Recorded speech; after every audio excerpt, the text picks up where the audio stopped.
El Dia Mundial del Teatre es va crear al 1962 per l'Institut Internacional del Teatre i la UNESCO.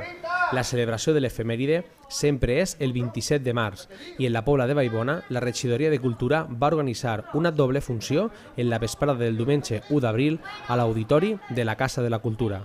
Els encarregats d'actuar van ser el grup de teatre de la Junta Local Fallera i el de l'Associació de les Ames de Casa. Esta vespre anem a commemorar el Dia del Teatre i, com no, ho anem a fer en dos grups molt importants, així com la Junta Local Fallera i també les Ames de Casa.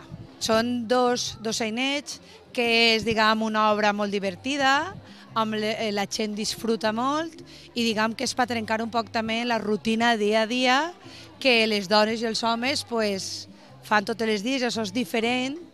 Primerament, la presentadora de l'acte, Marina Fernández, va llegir el comunicat que l'actor americà John Malkovich havia redactat a nivell mundial per a commemorar els 50 anys de la celebració del Dia Mundial del Teatre. Que superéis la adversidad, la censura, la pobreza y el nihilismo, algo a lo que ciertamente muchos de vosotros estaréis obligados a afrontar.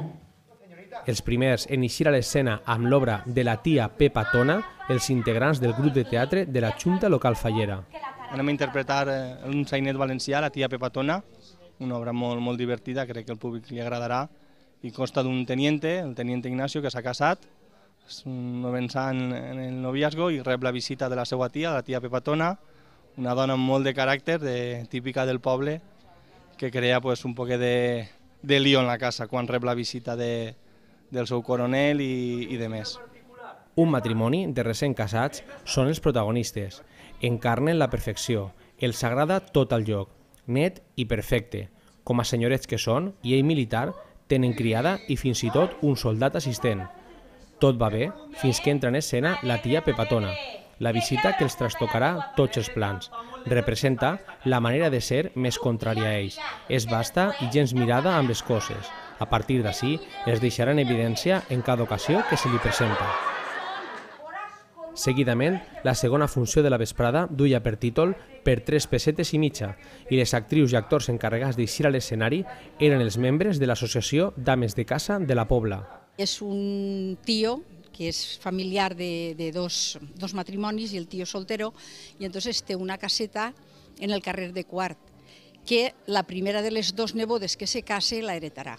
Y entonces la pelea está en que una neboda busca novio para casarse més pronto y heretar-ho, i l'altra també. Entonces la pelea està sobre això. Vesprada de teatre divertit per actrius i actors aficionats que feien que aquesta celebració a nivell mundial tinguera a la Pobla el seu particular reconeixement.